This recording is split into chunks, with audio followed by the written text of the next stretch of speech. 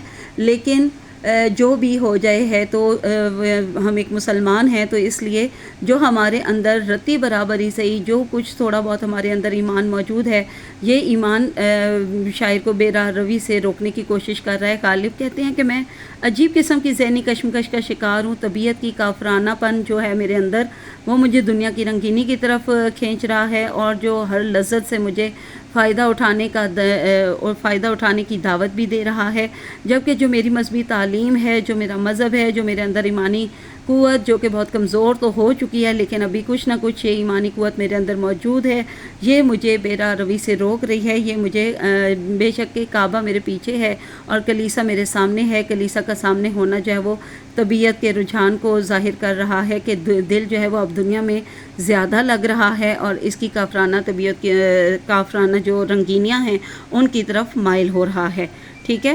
اور دوسرا جو شعر ہے، گو ہاتھ کو جنبش نہیں آنکھوں میں تو دم ہے، رہنے دو ابھی ساغر و مینا میرے آگے۔ تو اس میں جو شاعر غالب ہیں وہ اپنی پچھلی عمر، اپنے بڑھاپے کی بات کر رہے ہیں۔ مرزا غالب کہتے ہیں کہ بڑھاپے کی وجہ سے میں بہت زیادہ کمزور ہو چکا ہوں، ناتواں ہو چکا ہوں، اور ہاتھوں میں حرکت بھی کمزور پڑ گئی ہے، میرا جسم بہت لاغر ہو گیا ہے، بہت ناتواں ہو گیا ہے، بہت کمزور پڑ چکا ہے، لیکن جو میری آنکھیں ہیں وہ دنیا کی رنگینیوں سے اب بھی سیراب ہونا چاہتی ہیں۔ میں ساغر و مینا کو، یعنی شراب کے جو صراحی اور جام ہیں، ان کے نظارے یعنی دنیا کی لذتوں کو بدستور دیکھنا چاہتا ہوں۔ میری آنکھوں میں ابھی بڑا دم ہے، بڑی طاقت ہے، میرا دل اب بھی دنیا کی خوبصورتی اور رنگینیوں کی طرف مائل ہے اور ان میں ہی محو ہے۔ تو یہ کچھ نہ کچھ آپ کو سمجھ پھر آ گئی ہوگی، پہلے بھی میں نے آپ کو یہ تشریح کروائی ہوئی ہے، نوٹس بھی دکھائے ہیں، زبانی بھی کروائی ہے، تو میرے خیال میں اس پر آپ جو ہے وہ بہت اچھے طریقے سے انشاءاللہ تفصیلی تشریح لکھ لیں گے۔ اس لیے میں نے جو آج سلیکٹ کیے ہیں غزلیہ اشعار وہ یہ دوسرے ہیں، یعنی کہ بجتا ہے گلی کوچوں میں نکارہ الزام، ملزم کی خاموشی کا وفادار بہت ہے۔ پہلے شعر کی اب ہم تشریح دیکھتے ہیں، کیونکہ اب ہم نے الگ الگ کرنی ہے تو اکٹھے پورے دونوں نہیں پڑھوں گی۔ یہ غزل نمبر 4 سے لیے گئے ہیں، جس کی شاعرہ زہرہ نگاہ ہیں، ٹھیک ہے۔ تو یہ رہا آپ کے سامنے ہماری ای شیٹ کا صفحہ، جس سوال نمبر 5 کا، جس کے 2 صفحات ہیں، ٹھیک ہے، اور اس کے 2 صفحات میں سے پہلے صفحے پر ہم نے غزلیہ جز کی تشریح یہاں پہ ہیڈنگ کے طور پر دے دیا ہے، لیکن ہم الگ الگ شعروں کی کریں گے۔ تو شعر نمبر 1 یہاں میں نے لکھ بھی دیا ہے، اس کو ہم نے پہلے ڈاٹڈ فارم میں لکھ لیا ہے، پورا شعر میں نے آپ کے سامنے پڑھ لیا۔ اب مفہوم پہلے دیکھ لیتے ہیں۔ معاشرے میں ہر طرف الزام تراشی ہو رہی ہے، لیکن ملزم دفاع کرنے کی بجائے خاموش ہے۔ تو تشریح کو دیکھ لیتے ہیں۔ اب یہ مفہوم آپ دوبارہ سے پورا شعر پڑھنے کے بعد اس مفہوم کو پڑھیں گے تو انشاءاللہ بہت آسانی سے سمجھ آ جائے گا، اور جب مفہوم اچھی طرح سے آپ لکھ پائیں گے یا سمجھ لیں گے تو پھر آپ کو تشریح کرنے میں انشاءاللہ کوئی مشکل پیش نہیں آنے والی۔ تو اب دیکھیے اس کی کیا تشریح کی ہے میں نے۔ اس شعر میں شاعرہ نے معاشرتی ناانصافی اور سچ بولنے والوں کے ساتھ ہونے والے سلوک پر گہرا طنز کیا ہے۔ شاعرہ بڑے خوبصورت انداز میں معاشرتی رویوں کو بیان کرتے ہوئے کہتی ہیں کہ معاشرے میں سچ بولنے والوں کی کوئی قدر نہیں، کوئی اہمیت نہیں، گلی محلوں میں الزام تراشی تماشا بن چکی ہے۔ لوگ کسی کی خاموشی کو اس کی کمزوری سمجھ کر اس پر طرح طرح کے الزام لگاتے ہیں، لیکن کچھ لوگ ایسے بھی ہوتے ہیں جو اپنی سچائی ثابت کرنے اور صفائی دینے کی بجائے خاموشی اختیار کرتے ہیں۔ وہ جانتے ہیں کہ جھوٹ کے شور میں ان کا سچ دب جاتا ہے۔ بقول بشیر بدر، اب میں ایک مماثل شعر بشیر بدر شاعر ہیں ان کا لکھنے والی ہوں۔ اگر آپ کو شاعر کا نام یاد نہ رہے تو آپ نے ایسے نہیں لکھنا، سمپل آپ نے شعر لکھ دینا ہے، ٹھیک ہے، یعنی حوالہ جاتی شعر، مماثل شعر، جو بھی آپ اس کو کہہ لیں۔ تو یہ شعر میں نے لکھا ہے، خطا وار سمجھے گی دنیا تجھے، اب اتنی زیادہ صفائی نہ دے۔ آگے ہم تشریح کو کنٹینیو کرتے ہیں۔ معاشرے میں جب کوئی شخص ظلم کے خلاف آواز نہیں اٹھاتا اور خاموشی اختیار کرتا ہے تب بھی وہ الزام سے بچ نہیں پاتا۔ شاعرہ اس شعر میں اپنے خیالات کو اپنا موضوع بناتے ہوئے کہتی ہیں کہ آج کل جب کسی سے ذرا بھی غلطی ہو جائے، چھوٹی سی بھی غلطی ہو جائے، تو لوگ ہاتھ دھو کر اس کے پیچھے پڑ جاتے ہیں اور ہر کوئی اس کے خلاف افواہیں اور جھوٹی باتیں پھیلانے میں مصروف ہو جاتا ہے۔ بقول فیض احمد فیض، اب یہ میں فیض احمد فیض کا ایک اور حوالہ جاتی شعر یہاں پر میں لکھنا چاہوں گی. آپ کو نام یاد رہے تو ضرور لکھیں, نہ رہے تو غلط نہ لکھیے گا, سمپل شعر لکھ دیں. ظلم سہنا بھی تو ظالم کی حمایت ٹھہری, چپ رہو گے تو زبانوں کا حساب کون دے گا. آگے ہم اس کا اینڈ کریں گے. تو آخر میں اختتامی تشریح دیکھیے.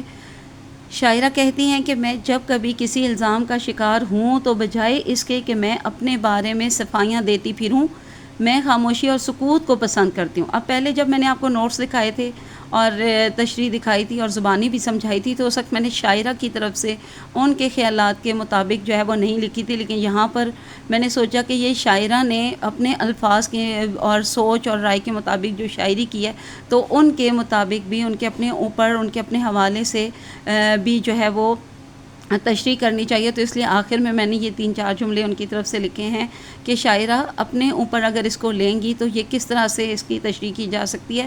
شاعرہ کہتی ہے کہ میں جب کبھی کسی الزام کا شکار ہوں تو بجائے اس کے کہ میں اپنے بارے میں صفائیاں دیتی پھروں, میں خاموشی اور سکوت کو پسند کرتی ہوں. میری خاموشی میری برداشت کی دوست ہے اور بعد ازاں وقت خود فیصلہ کر دیتا ہے, اور میری غلطی نہ ہونے کی وجہ سے جلد ہی میں ہر الزام سے بری الذمہ ہو جاتی ہوں, یعنی کہ بری ہو جاتی ہوں, میرے اوپر سے الزام ہٹ جاتا ہے. تو اب دیکھیے آخر میں نے بغیر فنی محاسن کی ہیڈنگ دی ہے, جو ہے ایک جملے میں یہ میں نے واضح کی ہیں جو اس میں فنی محاسن استعمال کیے گئے ہیں. لیکن اگر آپ کو یاد رہے فنی محاسن کی ہیڈنگ دینا تو آپ دے سکتے ہیں, میں نے جان بوجھ کر نہیں دی تاکہ آپ باؤنڈ نہ سمجھیں اپنے آپ کو. اس شعر میں نکارہ الزام اور خاموشی کا وفادار کی خوبصورت تراکیب استعمال کی گئی ہیں جو کہ مرکب اضافی ہیں. میں نے آگے بریکٹ میں سمپل مرکب اضافی لکھا, لیکن آپ اس کو باقاعدہ آگے اگر جگہ آپ کے پاس بچی ہوئی ہو تو آپ بریکٹ کی بجائے سمپل یہاں پہ آگے لکھ سکتے ہیں جو کہ مرکب اضافی ہیں. تو یہ ہمارے پہلے شعر کی تشریح مکمل ہوئی, آپ نے دیکھ لی. تو اب ان غزلیہ اشعار میں سے دوسرے شعر کو دیکھتے ہیں. جب حسن تکلم پہ کڑا وقت پڑے تو اور کچھ بھی نہ باقی ہو تو تکرار بہت ہے. جی تو اسٹوڈنٹس یہاں پہ شعر 2 کی جو ہے ہیڈنگ دے دی, اور اس کو میں نے آگے شعر کو جو ابھی آپ کو پورا پڑھ کر سنایا ہے میں نے ڈاٹڈ فارم میں لکھ دیا ہے. اس کے بعد مفہوم دیکھیے. اور ہاں یہ جو ہیڈنگز ہوتی ہیں یہ آپ اپنے طریقے سے بھی جو ہے ڈال سکتے ہو جس طرح آپ کو آسانی اور زیادہ خوبصورت طریقے سے, کیونکہ آپ لوگ آج کل کے بچے ہو, آپ کے زیادہ کریٹیو مائنڈ ہیں, آپ اس کو زیادہ اچھے سے جیسے چاہتے ہو اس طرح سے ہیڈنگز دے سکتے ہو. ٹھیک ہے, تو مفہوم کی ہیڈنگ دیکھ کے میں نے لکھا ہے اس شعر کا مفہوم. جب بات چیت میں معنویت و مقصد ختم ہو جائے تو لوگ تکرار کرنے لگتے ہیں. تو اس کا سمپل مفہوم یہی بنتا ہے. اب تشریح دیکھتے ہیں کہ تشریح میں اس کے گہرے معنی کیا ہیں. اس شعر میں شاعرہ اظہار کی خوبصورتی یعنی حسن تکلم اور معاشرتی جبر کی عکاسی کر رہی ہیں. شاعرہ کہتی ہیں کہ جب بولنے کے انداز اور الفاظ کے حسن پر پابندیاں لگ جائیں, یعنی سج یا خوبصورتی سے بات کرنے پر کڑا وقت یعنی سخت اور مشکل وقت آ جائے اور اظہار کے سارے راستے بند ہو جائیں, تو پھر صرف تکرار باقی رہ جاتی ہے.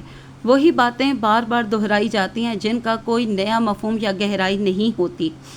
یہ شعر آزادی اظہار کے خلاف دباؤ, معاشرتی گھٹن اور تخلیقی پابندی پر طنز ہے.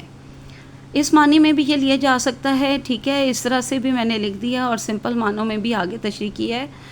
جب انسان کے الفاظ ختم ہو جائیں یعنی بے اثر ہو جائیں اور بے معنی ہو جائیں یا اظہار پر پہرے بٹھا دیے جائیں تو صرف بے مقصد تکرار باقی رہتی ہے. بقول جان ایلیا, آپ کو شاعر کا نام یاد رہے تو لکھنا, نہیں تو سمپل جوابی شعر لکھ دینا یعنی مماثل شعر. اب نہیں کوئی بات خطرے کی, اب سبھی کو سبھی سے خطرہ ہے. یہ مماثل شعر ان معنوں میں جو ہے وہ حوالہ جاتی کہلائے گا جو میں نے اوپر تشریح کیا. اب آگے دیکھتے ہیں. مجموعی طور پر اس شعر میں زبان و بیان کی اہمیت اور اس پر زوال آنے کی صورتحال کو بیان کیا گیا ہے. شاعرہ بڑے خوبصورت انداز میں معاشرتی برائی کا تذکرہ کرتے ہوئے کہتی ہیں کہ جب انسان کو بامقصد بات نہ کرنے دی جائے یا انسان کے پاس بامقصد نہ بات لکھنا چاہیے تھا یہاں پہ, بامقصد بات یا گفتگو نہ ہو تو دونوں صورتوں میں سوائے تکرار کے کچھ نہیں بچتا. گفتگو صرف بات چیت کرنے کا عمل نہیں ہوتا بلکہ اپنے جذبات و احساسات کو دوسروں تک خوبصورت انداز میں پہنچانے کا ذریعہ بھی ہوتی ہے. شاعرہ نے